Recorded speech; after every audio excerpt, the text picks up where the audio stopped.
Well, could I ask a bit about sort of everything you've had to do to organise this event and keep it going into its 6th year? Yeah, the difficulty is we're in the 6th year of this event, but as you know, money is tight everywhere.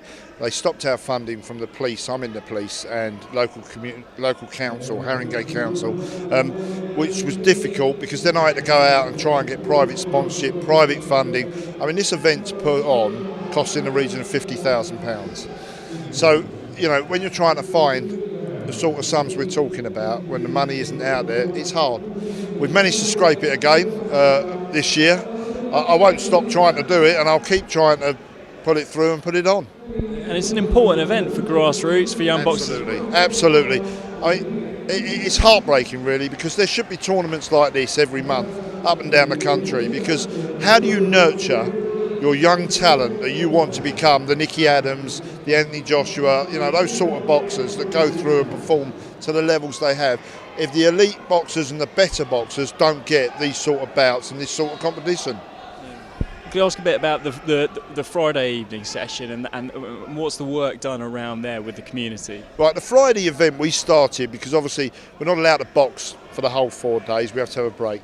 So we thought up the Youth London Day, where we bring in all the kids from all over London, from the different schools across the 32 boroughs, and we're just trying to break down, you know, the postcode, knife crime, all that sort of stuff, get them into one place. We give them a free packed lunch. We have the Army here, we have the Navy here, Saracens, all my police colleagues from the TSG, traffic, we have the dog section, we have the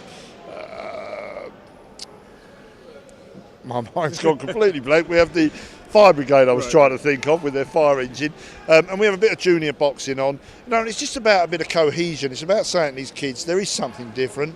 Come here, come and see what we do, and let's present what we are as Haringey, because Haringey doesn't always get the best name, but we can put on something like this. I don't know any other borough that's doing this. And what kind of a role does Haringey the club play in the community, sort of, you know, day in, day out throughout the year? We play a large role. We're very fortunate that we do have some very, very kind sponsors who support us massively. We're able to go out and do work out in the community. We're able to invite anyone into our club. We don't turn anyone away, whether they've got money or not. That's not what we're about. We're about community basis. We're about them coming in off the street and saying to the kids and the youths, we're a better gang than them out there. And if you can do that and you can start embracing with them, it does change what happens.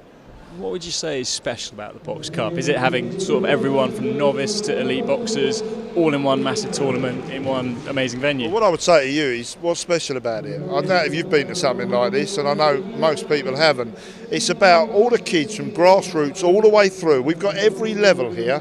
We've got every kid you can think of right up to the elite, all in the same place, all cheering each other on. You've seen the camaraderie. We've got countries from all over Europe here, and everyone supports a single thing about embracing boxing and being together. And having it in Alexandra Palace adds something as well. Absolutely. I mean, we always said we're Haringey, so we've got to have it in Haringey. And there's nowhere else in Haringey that can support this. This venue is iconic. It does cost a lot of money, but we need a big venue. And people go away remembering where they've been. And do you know what? When we opened up the entries, we had to close it in a fortnight. That tells you enough. People want to be here. They want to be part of it. We've just got to find the money to put it on. I mean, how hard is it going to be to keep it running next year as well? I never promise next year because I can't at the moment. We're in a period where the money just isn't there when you go out looking for it. So all I would say is I will do my utmost to make sure it's on next year, as I have done each year, and that's the only promise I can make at the moment. And those kind of problems, does that also affect grassroots clubs as well? Of course. Everyone's struggling. You know, I'm not different to any other club out there. We're all in the same position, but we've all got to stick together. We've all got to try and get through this, and we've all got to keep doing what the youth want, because if we don't, it's just going to die, and then there's going to be nothing.